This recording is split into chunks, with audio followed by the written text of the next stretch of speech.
When Vronsky looked at his watch on the Karenin's balcony, he was so greatly agitated and lost in his thoughts that he saw the figures on the watch's face, but could not take in what time it was.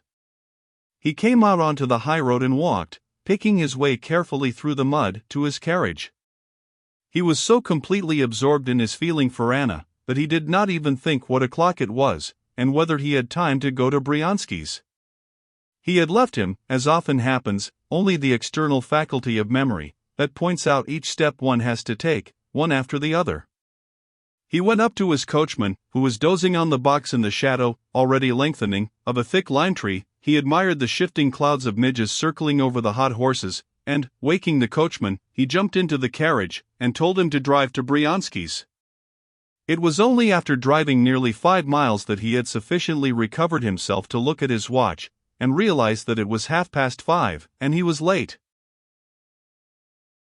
There were several races fixed for that day, the mounted guards race, then the officers' mile-and-a-half race, then the 3-mile race, and then the race for which he was entered.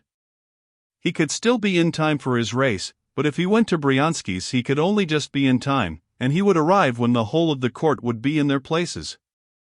That would be a pity.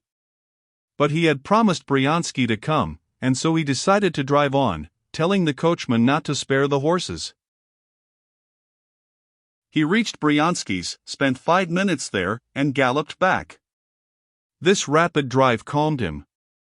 All that was painful in his relations with Anna, all the feeling of indefiniteness left by their conversation, had slipped out of his mind. He was thinking now with pleasure and excitement of the race, of his being anyhow, in time, and now and then the thought of the blissful interview awaiting him that night flashed across his imagination like a flaming light. The excitement of the approaching race gained upon him as he drove further and further into the atmosphere of the races, overtaking carriages driving up from the summer villas or out of Petersburg. At his quarters no one was left at home, all were at the races, and his valet was looking out for him at the gate.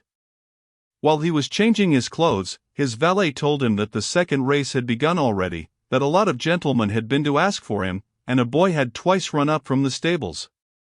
Dressing without hurry, he never hurried himself, and never lost his self-possession. Vronsky drove to the sheds. From the sheds he could see a perfect sea of carriages, and people on foot, soldiers surrounding the racecourse, and pavilions swarming with people.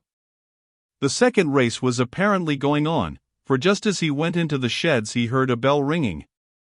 Going towards the stable, he met the white-legged chestnut, Mahatin's gladiator, being led to the racecourse in a blue forage horsecloth, with what looked like huge ears edged with blue. "Where's Cord?" he asked the stable boy. "In the stable, putting on the saddle." In the open horsebox stood Frou-Frou, saddled ready. They were just going to lead her out. "I'm not too late?" All right, said the Englishman, "don't upset yourself." Vronsky once more took in one glance the exquisite lines of his favorite mare, who was quivering all over, and with an effort he tore himself from the sight of her, and went out of the stable. He went towards the pavilions at the most favorable moment for escaping attention. The mile-and-a-half race was just finishing, and all eyes were fixed on the horse guard in front and the light hussar behind, urging their horses on with a last effort close to the winning post. From the center and outside of the ring all were crowding to the winning post, and a group of soldiers and officers of the horse guards were shouting loudly their delight at the expected triumph of their officer and comrade. Vronsky moved into the middle of the crowd unnoticed, almost at the very moment when the bell rang at the finish of the race, and the tall, mud-spattered horse guard who came in first, bending over the saddle, let go the reins of his panting gray horse that looked dark with sweat. The horse, stiffening out its legs, with an effort stopped its rapid course, and the officer of the horse guards looked round him like a man waking up from a heavy sleep, and just managed to smile. A crowd of friends and outsiders pressed round him. Vronsky intentionally avoided that select crowd of the upper world, which was moving and talking with discreet freedom before the pavilions. He knew that Madame Karenina was there, and Betsy, and his brother's wife, and he purposely did not go near them for fear of something distracting his attention. But he was continually met and stopped by acquaintances, who told him about the previous races, and kept asking him why he was so late. At the time when the racers had to go to the pavilion to receive the prizes, and all attention was directed to that point, Vronsky's elder brother, Alexander, a colonel with heavy fringed epaulets, came up to him. He was not tall, though as broadly built as Alexei, and handsomer and rosier than he had a red nose, and an open, drunken-looking face. "Did you get my note?" he said. "There's never any finding you." Alexander Vronsky, in spite of the dissolute life, and in especial the drunken habits, for which he was notorious, was quite one of the court circle. Now, as he talked to his brother of a matter bound to be exceedingly disagreeable to him, knowing that the eyes of many people might be fixed upon him, he kept a smiling countenance, as though he were jesting with his brother about something of little moment. "I got it, and I really can't make out what you are worrying yourself about," said Alexei. "I'm worrying myself because the remark has just been made to me that you weren't here, and that you were seen in Peterhof on Monday. There are matters which only concern those directly interested in them, and the matter you are so worried about is—" "Yes, but if so, you may as well cut the service. I beg you not to meddle, and that's all I have to say."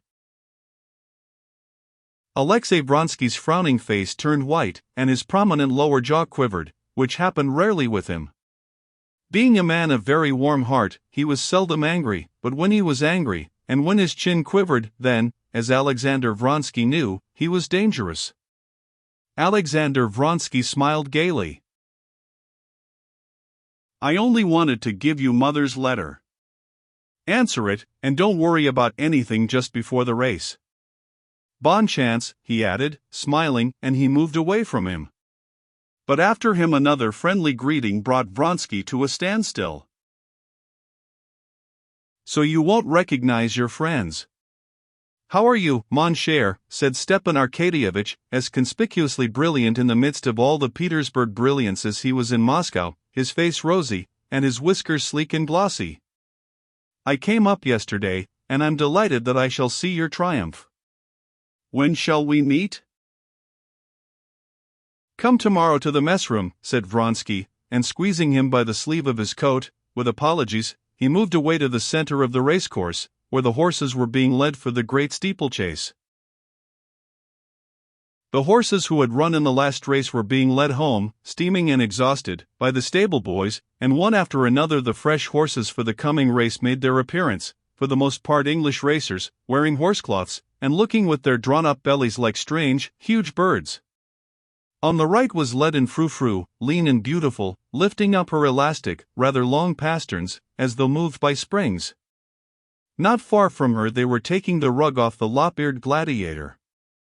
The strong, exquisite, perfectly correct lines of the stallion, with his superb hindquarters and excessively short pasterns almost over his hoofs, attracted Vronsky's attention in spite of himself.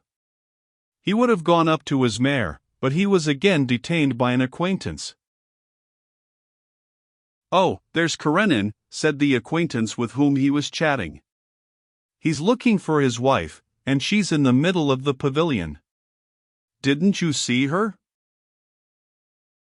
"No," answered Vronsky, and without even glancing round towards the pavilion where his friend was pointing out Madame Karenina, he went up to his mare.